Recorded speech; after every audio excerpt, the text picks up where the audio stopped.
Bom dia. Hoje às 9 da manhã deve tomar posse a nova ministra do Trabalho, finalmente, embora tenha sido anunciado que um grupo de advogados trabalhistas, o mesmo grupo que obteve a liminar que impedia a posse dela, vai recorrer. Foi uma decisão singular, né? Decisão de um único ministro que estava de plantão no Superior Tribunal de Justiça, o vice-presidente do tribunal, o alagoano Humberto Martins. Ele acatou o recurso da Advocacia Geral da União, derrubando a liminar que impedia a posse de Cristiane Brasil, a deputada do PTB, com base no artigo 84 da Constituição, que diz o seguinte: compete privativamente ao presidente da República nomear e exonerar os ministros de Estado. A Advocacia da União alegou que a liminar estava interferindo num poder privativo do presidente da República. O ministro que derrubou a liminar está no tribunal desde 2006.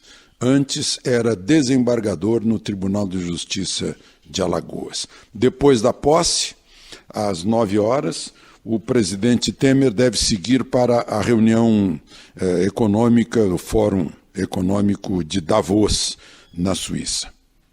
Bom, já que estamos falando em economia, a Bolsa de Valores de São Paulo acima de 80 mil pontos, um recorde, né, algo nunca visto, mais o crescimento independente das incertezas eleitorais, faz com que a gente imagine que houve sim um descolamento da economia em relação à política, embora o temor é que quando aparecerem os candidatos, isso vai influenciar negativamente na economia.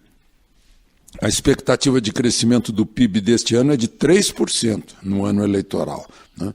Porque há um ambiente favorável no mundo, liderado pelos Estados Unidos. Os Estados Unidos estão com pleno emprego, estão crescendo de modo firme, né?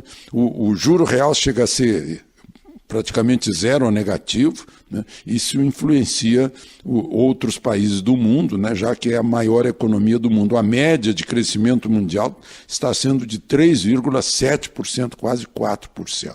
Né? Bom, mas vamos ouvir então os resultados lá do Foro Econômico de Davos, né? Inclusive com a presença brasileira.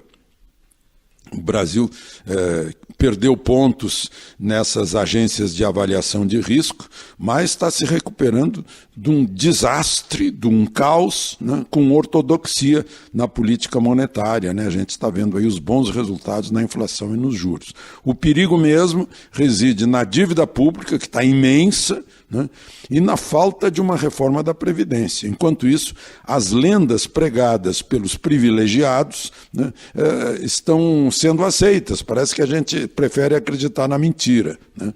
A maioria dos aposentados neste país, é bom lembrar, ganha aí uma média de R$ 1.500 por mês e contribui durante 35 anos. É gente cujo teto de aposentadoria é R$ 5.645,80 e significam 97% dos aposentados, que causam 55% do déficit. Os outros 3% causam 45% do teto, em geral contribuíram só 25 anos, não tem teto, é ilimitado, porque ganham o que sempre ganharam na ativa, ganham integralmente, né? Então, não se justifica, por exemplo, que um partido que eu chamaria de partidinho, como o PSDB, continue em cima do muro numa situação dessas. Está lá o presidente do partido, sim, é a favor da reforma da Previdência, mas a maioria do PSDB não, estão com medo de eleição, né? Não ficam nem num lado nem no outro, ficam em cima do muro, né? E isso só vai atingir essa reforma proposta pelo governo quem entrou depois de 2003, né? Aliás, é bom a gente lembrar que o Brasil está perdendo tempo com julgamento de Lula na quarta-feira, puxa, será que vem mais uma denúncia contra Temer a ser submetida na Câmara? Essa não é a verdadeira questão, gente.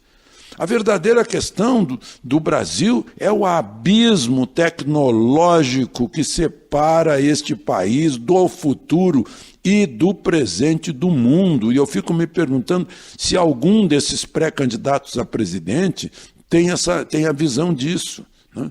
Só para lembrar, países que há 40 anos atrás estavam muito atrás da gente, hoje são competidores dos Estados Unidos, da Europa e do Japão. Só para lembrar. De Brasília, Alexandre Garcia.